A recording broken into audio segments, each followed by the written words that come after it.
दोस्तों नमस्कार। Learning by AP sir YouTube channel में आपका स्वागत है।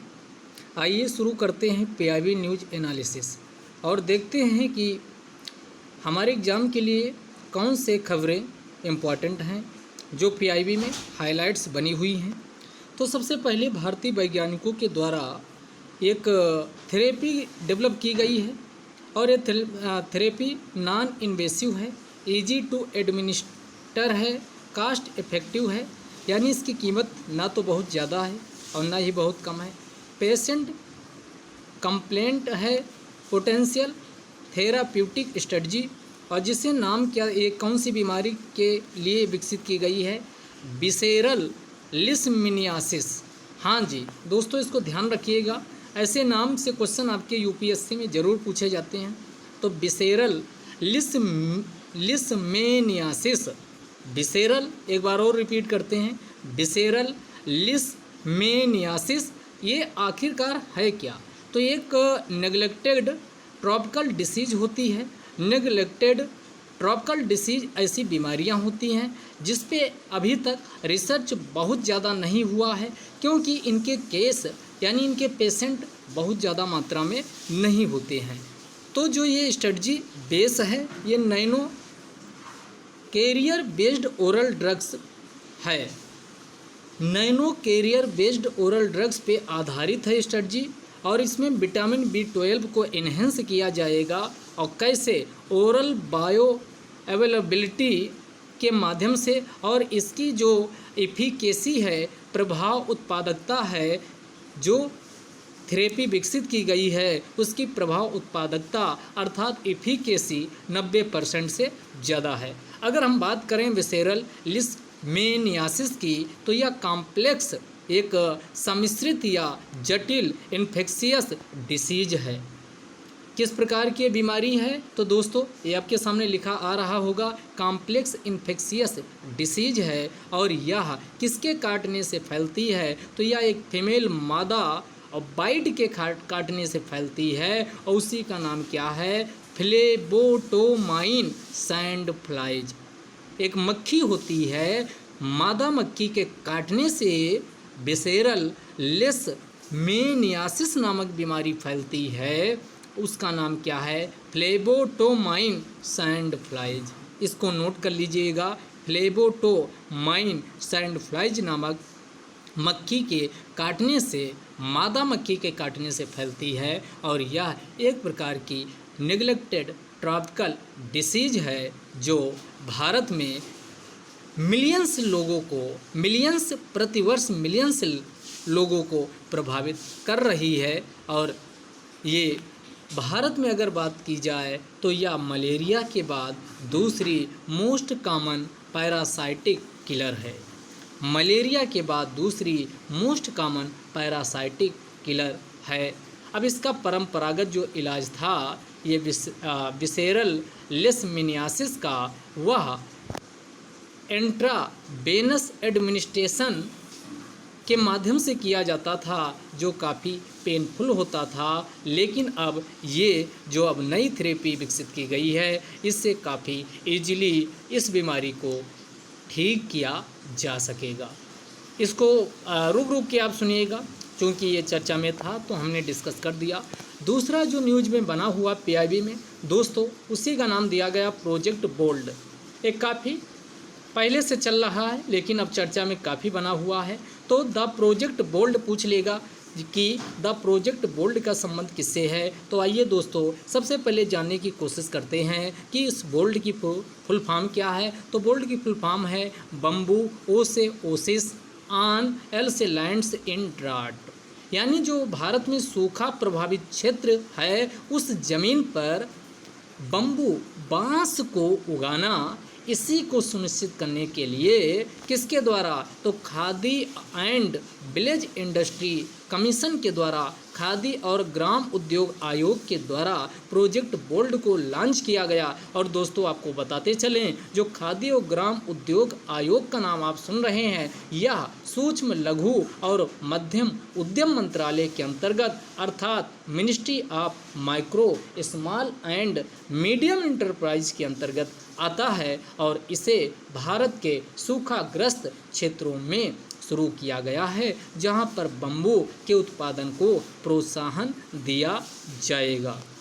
अभी चर्चा में क्यों बना हुआ है दोस्तों? क्योंकि 15 अगस्त को भारतीय आर्मी के द्वारा जो लेह है, जहां पर बर्फीला क्षेत्र है, वहां पर बम्बू को उगाया जाएगा और 20 बम्बू सैपलिंग्स को लगाया गया है। कहाँ? लेह लद्दाख में। लेह लद्दाख में इससे क्या होगा? तो इससे दोस्तों लेह लद्दाख में जो मृदा अपरदन होता है वो कम हो सकेगा। तो यहाँ इस लाइन को देखिए, the first ever attempt to grow bamboo trees in high Himalayan terrains with the objective of preventing land degradation. ये पहली बार हुआ है कि बम्बू के ट्री को उच्च हिमालयी भूभाग में उगाया जा रहा है, जिसका उद्देश्य है कि जो लैंड डिग्रेडेशन होता है, भूमि निम्नीकरण होता है, उसको रोकना और हिमालयी क्षेत्र में जो ग्रीन कवर है उसको डेवलप करना। इसके लिए इसको शुरू किया गया है। तो ये लेह के किस गांव में इसे उगाया गया? अगर ये पूछे तो ये आपके सामने आ रहा होगा, चूचोट नामक गांव में इसे प्लांटेड किया गया है, जो कि लेह के अंतर्गत आता है। आगे कंटिन्यू करते हैं। तो इससे फ़ायदा क्या मिलेगा? अगर आपसे पूछे भैया इससे फ़ायदा क्या मिलेगा, तो इससे सस्टेनेबल आय, सतत आय, जो लोकल ट्राइबल पॉपुलेशन है यानी स्थानीय जनजातीय जनसंख्या की आय को न केवल बढ़ाया जा सकेगा बल्कि उसकी वहनीयता को भी सुनिश्चित किया जा सकेगा और इसके माध्यम से एनवायरनमेंट संरक्षण को भी प्रोत्साहन मिलेगा और इसके माध्यम से जो लैंड प्रोटेक्शन है, भूमि संरक्षण को भी सुनिश्चित किया जा सकेगा। तो ये पहली न्यूज़ थी। ये दूसरी न्यूज़ थी। तो ये अब आगे कंटिन्यू करते हैं। अगला चर्चा में बना हुआ है उसकी हम बात कर लेते हैं। एक स्कीम ये चर्चा में बनी हुई है जिसे किस नाम से जाना जाता है? ARHC के नाम से जाना जाता है। यहाँ AR से रेंटल है, H से हाउसिंग है, C से आपकी क्या है? कॉम्प्लेक्स है। तो ये जो ARHC है ये किसका पार्ट है? ये उप मिशन है, उप स्कीम है, सब स्कीम है प्रधानमंत्री आवास योजना जो अर्बन की है, अर्बन और रूरल दो कंपोनेंट के अंतर्गत इसे शुरू किया गया है। तो ये ministry of housing and urban affairs के अंतर्गत ये स्कीम प्रधानमंत्री आवास योजना अर्बन आती है और यह प्रधानमंत्री आवास योजना अर्बन शहरी क्षेत्र के लिए है और इसमें रेंटल हाउसिंग कॉम्प्लेक्स के विकसित करने के लिए शुरू किया गया। इसके माध्यम से ईज ऑफ लिविंग और ईज ऑफ डूइंग, तो यहाँ ईज ऑफ लिविंग जीवन को आसान बनाया जाएगा। कहाँ? जो शहर के माइग्रेंट्स हैं, पुअर हैं, इन इंडस्ट्रियल सेक्टर यानी औद्योगिक क्षेत्र में जो प्रवासी व गरीब शहरी लोग रहते हैं उनकी क्या की जाएगी?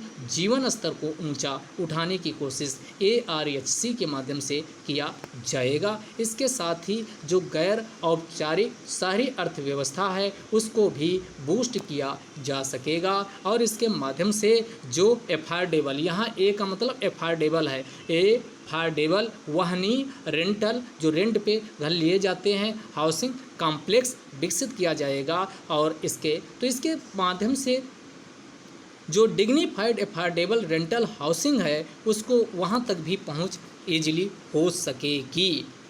तो ये आत्मनिर्भर भारत अभियान को भी बूस्ट करेगी। अब आपका मान लेते हैं कि कोई आत्मनिर्भर भारत अभियान इससे आ गया तो पूछा भी जाएगा, टॉपिक बनेगा। तो इसी पॉइंट को आप एफोर्डेबल रेंटल हाउसिंग कॉम्प्लेक्स का आप इस्तेमाल करिए कि भारत सरकार अभी तक क्या कर रही है, आत्मनिर्भर भारत को सुनिश्चित करने के लिए भारत सरकार क्या कर रही है। तो उसमें बताइए भारत सरकार के द्वारा एफोर्डेबल रेंटल हाउसिंग कॉम्प्लेक्स को शुरू किया गया। इसके माध्यम से जो रेंटल हाउसिंग कॉम्प्लेक्स बनाए जाएंगे और उसे सस्टेनेबल के तौर पे इजीली लोगों को उपलब्ध करवाया जाएगा और इससे लोगों की जो जीवन स्तर है उसको भी क्वालिटेटिव चेंज उसमें भी लाया जा सकेगा।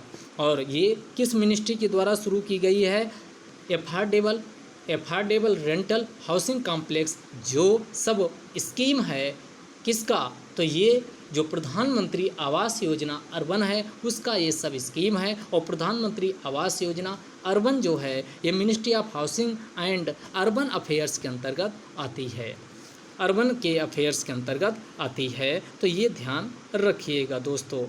इसके अलावा लाइट हाउस प्रोजेक्ट भी शुरू किया गया है। तो ये सीधा पूछ लेगा कि लाइट हाउस प्रोजेक्ट, इसमें हल्के घर बनाए जाएंगे जो हल्के वजन में हल्के होंगे, इसी को लाइट हाउस प्रोजेक्ट कहा जाएगा। और लाइट हाउस प्रोजेक्ट में टेक्नोलॉजी का, इनोवेशन का, एनिमेशन का ज़्यादा से ज़्यादा इस्तेमाल करके बहुत कम इंफ्रास्ट्रक्चर में बहुत अच्छे व एफोर्डेबल घर को तैयार किया जाएगा, लाइट हाउस प्रोजेक्ट। और लाइट हाउस प्रोजेक्ट को भी ministry of housing and urban affairs के माध्यम से शुरू किया गया है। यहाँ लिखा भी है कि जो सेक्रेटरी इसके हैं उन्होंने क्या कहा है कि state UT should encourage registration of stake holders as technographies in large number so that they get to learn about globally innovative technology and adapt their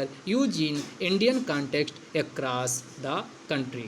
तो इसका मतलब क्या हुआ? इसमें टेक्नोलॉजी और इनोवेशन का इस्तेमाल करके घरों की कीमत को वहनी किया जाएगा और वह क्लाइमेट चेंज के जो प्रभाव है उसके एडाप्टेशन, उसके अनुकूलन होगा तथा जलवायु परिवर्तन को भी मिटिगेशन किया जा सकेगा, उसको भी समनीकरण किया जा सकेगा। आगे आते हैं। स्कीम वाज लॉन्च्ड बाई, ये आरएम का मतलब हुआ क्या? रक्षा मंत्री। यहाँ आरएम का मतलब हुआ रक्षा मंत्री। इन मई 2020, मई 2020 में रक्षा मंत्री के द्वारा एक स्कीम लॉन्च की गई है, उसके बारे में यहाँ चर्चा दी हुई है। उस स्कीम के बारे में हम चर्चा कर लेते हैं। तो भारत चूँकि रक्षा क्षेत्र में बहुत ज़्यादा उपकरणों का दूसरे देशों से, चाहे वो रक्षा क्षेत्र हो चाहे वो एरो स्पेस का क्षेत्र हो, उसमें दूसरे देशों से आयात करता है। एग्जाम्पल के लिए फ्रांस हो गया, इजराइल हो गया, रसिया हो गया और आपका अमेरिका, ये टॉप ऐसे कंट्रीज हैं जहां से भारत के द्वारा अपनी रक्षा व अंतरिक्ष एरो स्पेस की ज़रूरतों को पूरा करने के लिए कई इक्विपमेंट व उपकरणों का आयात किया जाता है। तो इसी में जो डोमेस्टिक डिफेंस व एरो स्पेस मैन्युफैक्चरिंग को विकसित करने के लिए, को बूस्ट करने के लिए, यानी घरेलू रक्षा व एरो स्पेस विनिर्माण क्षेत्र को विकसित करने के लिए मिनिस्ट्री ऑफ डिफेंस के द्वारा, रक्षा मंत्रालय के द्वारा एक स्कीम लॉन्च की गई है। इसी स्कीम का नाम क्या रखा गया है? इस स्कीम को आप राइट डाउन कर लीजिएगा, डिफेंस टेस्टिंग इंफ्रास्ट्रक्चर स्कीम। यहाँ आपके सामने लिखी आ रही होगी डिफेंस टेस्टिंग इंफ्रास्ट्रक्चर स्कीम। इसे मई ऊपर हमने बता दिया कब इसे शुरू किया गया, मई 2020 में। कब? डिफेंस टेस्टिंग इंफ्रास्ट्रक्चर स्कीम, इसे 8 मई 2020 को इस स्कीम को शुरू किया गया है। ये डेट मत भूलिएगा, मई 2020 में क्या हुआ है? डिफेंस टेस्टिंग इंफ्रास्ट्रक्चर स्कीम को शुरू किया गया। और दोस्तों इसमें 400 करोड़ रुपए का जो लागत आएगी और इसके अंतर्गत क्या किया जाएगा? इंफ्रास्ट्रक्चर बूस्ट किया जाएगा डिफेंस व एरो स्पेस में जो रिसर्च व इनोवेशन को बढ़ावा देने के लिए, और इसमें सरकार के साथ साथ जो प्राइवेट इंडस्ट्री हैं उनके सहयोग से इसे state of the art testing infrastructure को विकसित करने का इसके माध्यम से प्रयास किया जाएगा। इसके अंतर्गत जो रक्षा मंत्री हैं, इस स्कीम को यहाँ दिया गया कि रक्षा मंत्री के द्वारा इसे 8 मई 2020 के अंतर्गत इसे शुरू किया गया है। इस स्कीम के अंतर्गत 5 वर्षों में कितने? तो 6 से लेकर 8 जो green field defence testing infrastructure facility है उसको विकसित करने पर इसमें बल दिया गया है। तो ये स्कीम आपके लिए इम्पॉर्टेंट थी, तो इसलिए हमने आपको यहाँ इसका डिस्कशन कर दिया है। चलिए दोस्तों, अगली न्यूज़ को देखते हैं जो आपके लिए इम्पोर्टेंट बनी हुई है। यहाँ अगला दिख रहा होगा कि एक जो तोमर सिंह, हाँ आगे देखिएगा दोस्तों, आगे देखिएगा। तोमर मिनिस्टर तोमर के द्वारा एक पब्लिकेशन किया गया है, उसी का नाम क्या रखा गया इसको हम बात कर लेते हैं। पीजीआर